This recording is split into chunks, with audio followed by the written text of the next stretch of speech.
vacances, j'espère que vous allez bien et que vous faites de bonnes lectures en cet été. Nous sommes le 8 juillet, mercredi 8 juillet, et je suis dans le mystère d'Eversand en audio. Je suis en train de faire un book nook qu'on m'a offert, que mes élèves m'ont offert. J'en ai pour un moment, mais en écoutant, en faisant ça, j'écoute Eversand quand mon fils ne m'aide pas. Et là, je suis à la page 119. Il y a des choses qui sont révélées, qui n'auraient pas dû être révélées. Il y a des choses qui devraient être révélées, que Birdie attend, mais dont elle n'a toujours pas les réponses. Et nous, on attend aussi, c'est trop bien. Donc je suis là-dedans, et c'est trop bien. Et ensuite, vous savez, j'ai commencé celui-ci, Contre ce monde sans amour.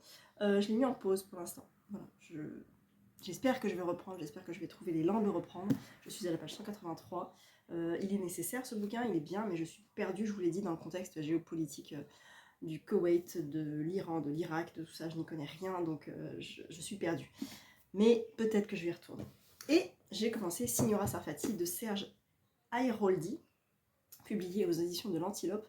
C'est un roman de la rentrée littéraire, j'ai lu 57 pages, et c'est très très bien écrit. Néanmoins, je suis aussi un peu perdue. Ça m'embête, parce que je me dis, c'est pas possible en fait. Qu'est-ce que j'ai la poisse poétique, mais en tout cas, je suis perdue. C'est super bien écrit, mais j'arrive pas à rentrer dedans en fait. J'en ai parlé à Anthony. Je vais continuer, mais comme c'est un roman de la rentrée littéraire qui sort pas tout de suite, je veux pas trop vous en dire. Voilà, c'est l'histoire de la maîtresse de Mussolini, qui a perdu son fils au front en 1918. Et voilà, et effectivement, il est super bien écrit, très très très beau. Il est superbe. Et il est intéressant aussi. Peut-être qu'il faut que j'avance un petit peu plus pour rentrer dedans, donc je ne perds pas espoir.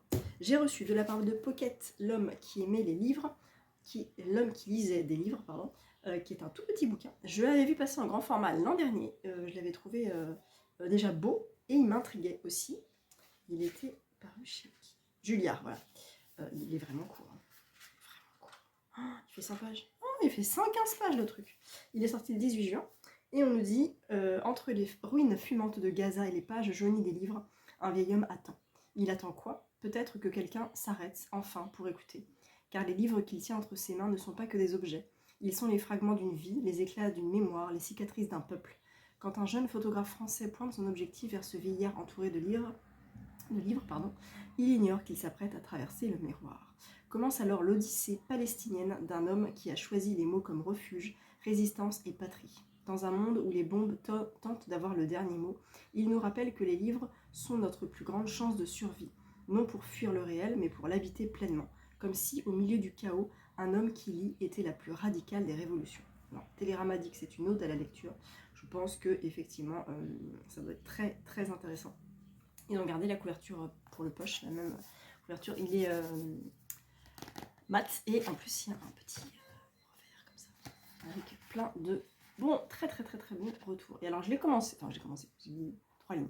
Et ça commence par un truc qui s'appelle La Rencontre.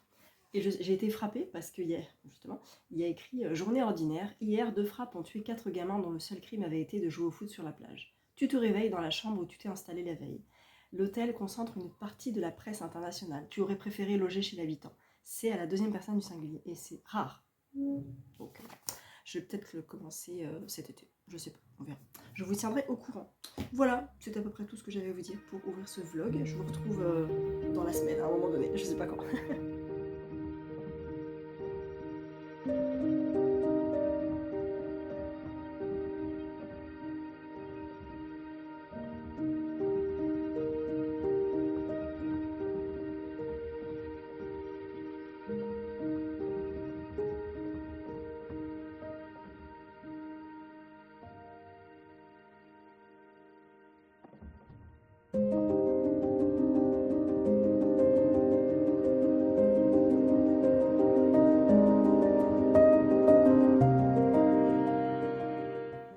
Bonjour tout le monde, je vous reprends, on est quand? On est le 16, on est le jeudi 16 juillet.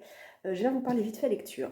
Barbary Lane, Bye Bye Barbary Lane, le tome 6, je l'ai terminé, j'ai beaucoup aimé, j'ai beaucoup plus aimé que le tome 5. Là, on avance dans l'histoire, on est dans les années 80, et le temps passe, et les personnages évoluent, je peux pas trop vous en dire. Michael est toujours mon préféré, Michael, je ne sais jamais comment l'appeler. Marie-Anne a beaucoup changé aussi, Mona a changé. Madame Madrigal aussi a évolué. Bref, je ne peux pas trop vous en parler, mais en tout cas, la saga suit son cours et c'est toujours un bonheur. Alors cet exemplaire-là, c'est le dernier de cette collection-là, 10-18. Après, ils ont changé les couvertures. Et après, je vais passer au tome 7, il m'en restera 3. Et là, on approche doucement de la fin de cette saga. C'est toujours un plaisir de retrouver les personnages. C'est toujours drôle, c'est toujours hyper engagé sur la communauté queer, LGBT, enfin LGBT, surtout gay en fait, à San Francisco dans les années 70-80. Tous les mouvements qui se sont développés, toute cette inclusion, toutes ces révoltes et tous les droits en fait. Très intéressant toujours, donc j'aime beaucoup. Donc le tome 7 l'année prochaine. Et j'ai lu aussi Il faudrait leur dire de Karen Ponte, qui était mon achat, un de mes achats crétés en poche. J'ai adoré, c'est un petit coup de cœur. On suit 6 amis, Florence, Ludivine, Adrien, Alexandre, Julie et Anthony. 3 filles, 3 garçons, on les suit au début avec leur bac. Ils viennent d'avoir leur bac. Et ils prennent des directions différentes. Certains vont reprendre le garage de leur père, il y en a d'autres qui veulent fonder une famille, il y en a une qui veut être dans le droit, et puis la vie. Et puis la vie fait qu'ils vont réussir à se retrouver tous les 5 ans, un peu comme la chanson de Patrick Bruel, sauf on s'était dit rendez-vous dans 10 ans, mais la vie va faire qu'ils vont se retrouver un petit peu plus tôt, et puis il y a des événements qui vont se passer. Alors je ne vais pas vous montrer, enfin je ne vais pas vous dire totalement tous les événements qui vont se passer, mais vous avez des faire-part, des contrats, des messages échangés, et en fait ça va nous faire comprendre que les personnages grandissent, ils évoluent, que leur carrière change, que leur vie change, qu'il va se passer beaucoup de choses chez eux, et j'ai trouvé que c'était très intelligent de mettre ces petits formats comme ça, insérer les formats au fur et à mesure des années, parce que ça évite les descriptions trop longues, et au moins juste avec ce document on comprend, ah tiens, un tel est marié, ah tiens, un tel divorce, ah tiens, lui il a un contrat, ah lui il se fait licencier, enfin voilà, plein de choses comme ça. Et la vie, et juste la vie, les décennies qui passent, on va les suivre jusqu'en 2025, de 95 à 2025, sur 30 ans. Et c'était un bonheur, c'était un régal. Alors il fait 250 pages, non, 280 pages à peu près. Donc c'est pas un roman fleuve où on suit des amis pendant 500 pages. C'est pas ce qu'elle a voulu, elle a vraiment voulu montrer des moments de vie sur 30 ans et c'est très très réussi. J'ai adoré ce bouquin, vraiment, je me doutais que j'allais adorer. Ludivine a bien fait de m'en parler et elle a bien eu raison, elle m'a bien ciblée, elle me connaît bien et du coup elle a eu tout à fait raison, je savais. Mais c'est un coup de cœur, donc je suis très très très contente. Ça me fait super plaisir et ça me donne encore envie de lire d'autres romans de ce genre-là où on suit des amis sur des décennies. Je sais qu'il y en a plein, j'en ai trouvé déjà. Et voilà, donc je suis super contente. C'est une belle surprise, un très beau coup de cœur et une super lecture d'été pour celui-ci. Je vous mets la couverture ici, je viens de terminer Elle le mangerait de Nicolas Robin. Il sort fin août, c'est un gros coup de cœur pour moi. Je ne peux pas vous en dire plus, mais je pense que je vais vous en reparler parce qu'il vaut vraiment le détour. Il m'a fait penser un petit peu à mon mari au début, avec la couverture, avec le style, avec cette jeune femme qui semble complètement folle, un petit peu atteinte et qui croit plein de choses, qui croit qu'on l'aime alors qu'on l'aime pas forcément. Écoutez, c'est jusqu'au boutiste, c'est un régal, c'est dramatique, assez terrible, hyper glaçant, mais très réussi, je trouve, de mon point de vue. Donc un gros coup de cœur, je vous en reparlerai fin août quand il sortira. Voilà, donc là je vais écouter Les Mystères d'Eversand, le tome 4, je vais continuer, et puis après, je sais pas, parce que j'ai plus rien à dire. Mais j'ai ma liseuse, donc j'ai des trucs dessus au pire. Et puis j'ai des trucs à l'audio aussi, donc il n'y a pas de souci. On est jeudi, on rentre après-demain, donc ça va passer vite. Et voilà, là je vais chez le coiffeur, donc je vais couper un petit peu ça. Je vais couper ça quand même. Ça fait un an que j'y suis pas allée, donc il était temps quand même que je m'occupe un petit peu, que je m'occupe un peu de mes cheveux. Voilà, je vous laisse, je vous prends un petit peu.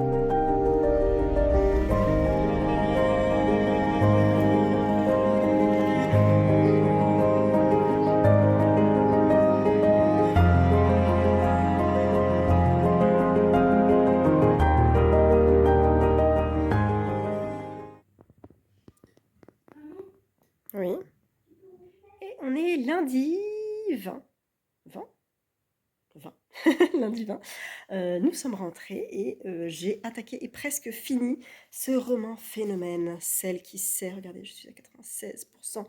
Il me reste un chapitre, il me reste 10 pages.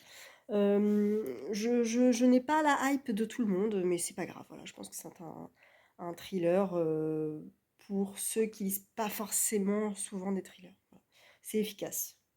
Ok, voilà. Moi, je trouve qu'il y a des choses un peu tirées par les cheveux, mais ce n'est que mon avis. Après ça, je lirai La Société très secrète des secrètes et ces sorcières extraordinaires d'un nom imprononçable qu'on m'a offert, que les filles Angie et Estelle m'avaient offert pour mon anniversaire. Je lirai ça. Et après, j'hésite.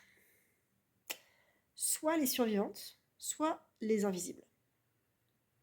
De toute façon, ça va être un roman de Créteil. Alors, j'ai trouvé aussi un truc, pourquoi je vous montre. J'ai retrouvé ça dans la bibliothèque, que je n'ai jamais lu, que j'ai acheté en 2016. À un moment donné, vous avez vu mon Nook Nook, comme il est beau. La lumière ne marche pas, je suis dégoûtée. Mon mari a essayé et ça ne marche pas. Donc, j'avais acheté ça à une époque, je me rappelle très bien, j'étais allée à Gibert avec Ludivine, lecture du chapitre. J'avais acheté 9 livres, septembre 2016, je crois. C'est le dernier que j'ai pas lu. Ça fait 10 ans. Il serait peut-être temps. Donc, j'ai bien envie de le lire, mais comme tous les folios, il est écrit microscopique. Donc, soit je le trouve en e-pub, soit je me fais violence. Je peux peut-être me faire violence. En sachant qu'il n'est pas écrit de haut en bas, vous savez. Il est écrit plutôt... il y a plutôt de l'espace, vous voyez, en haut et en bas et sur le côté. Donc ça va, c'est pas fou, il fait 300 quelque chose. Oh là là, je sais pas. Ah oh my god, Florence. Ça fait 10 ans que je l'ai là. Il était nickel. Regarde ça. Regardez-moi ça. Regardez-moi ça. Massacre d'un livre en direct, il fait 360 pages. Pourquoi j'ai fait tomber? C'est nul. Bref. Donc je vais peut-être le lire cet été. Parce que de toute façon, il est dans ma palle des classiques 2026. Voilà. Donc il est là. Je vais voir. En tout cas, après, je lis ça. Je vais sortir, puisqu'il me reste vraiment pas grand-chose de celle qui sait. Voilà. Sinon, qu'est-ce que je veux vous dire d'autre? Rien. J'ai rien reçu dans la boîte. Donc rien. Donc, je vais prendre un peu plus tard.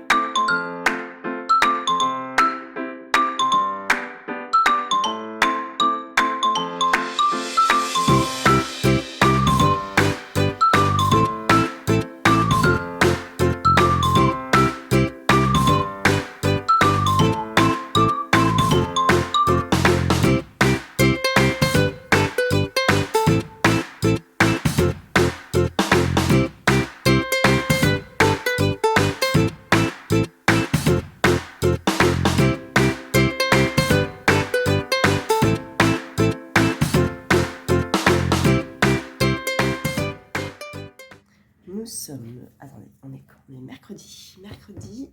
Hop là. Je vous montre un peu. On est mercredi matin et je viens conclure cette semaine de ce premier vlog de vacances officiel. J'espère que vous avez passé un bon moment. Il n'est pas très long, je viens de faire les rushs, mais je préfère le conclure maintenant parce que j'ai commencé le 8 juillet, je crois. Et on est le 21, 22, par là. Donc je vais conclure là. Voilà, donc j'espère que ça va. Je voulais vous dire que j'ai fini celle qui sait. C'est pas si mal. J'avoue, il y a un petit twist à la fin que j'avais pas vu venir. J'ai bien aimé. Ça, j'ai bien aimé ce twist. Mais voilà, c'est comme ça. Je veux pas épiloguer là-dessus parce que vous avez vu beaucoup d'avis. Je pense que c'est efficace. Je pense que c'est voilà, ça le fait. Mais sur moi, c'était pas complètement rempli. Bon, c'est pas grave. J'ai commencé vraiment la société secrète de la sorcière extraordinaire. J'ai eu 18 pages, autant vous dire rien du tout. Je vais le lire un petit peu aujourd'hui. Et donc je vous en parlerai dans un prochain vlog. Ça a l'air tout mignon, tout cosy. Donc j'ai même pas lu le résumé. Je vais peut-être faire ça. Voilà. Et puis hier on était à Disney. Donc j'ai rien lu du tout bien entendu. Pour l'anniversaire de mon fils. C'était trop cool. On a fait 18 attractions. Dont 7 fois Star Tours. Mon fils aime bien. On a rencontré Dark très très impressionnant. Et puis le spectacle du soir, complètement fou aussi. Donc c'était très cool, c'était très très cool. Voilà, j'espère que ce vlog vous a plu. Je vous retrouve dans un prochain vlog vacances qui chevauchera juillet et août, je pense.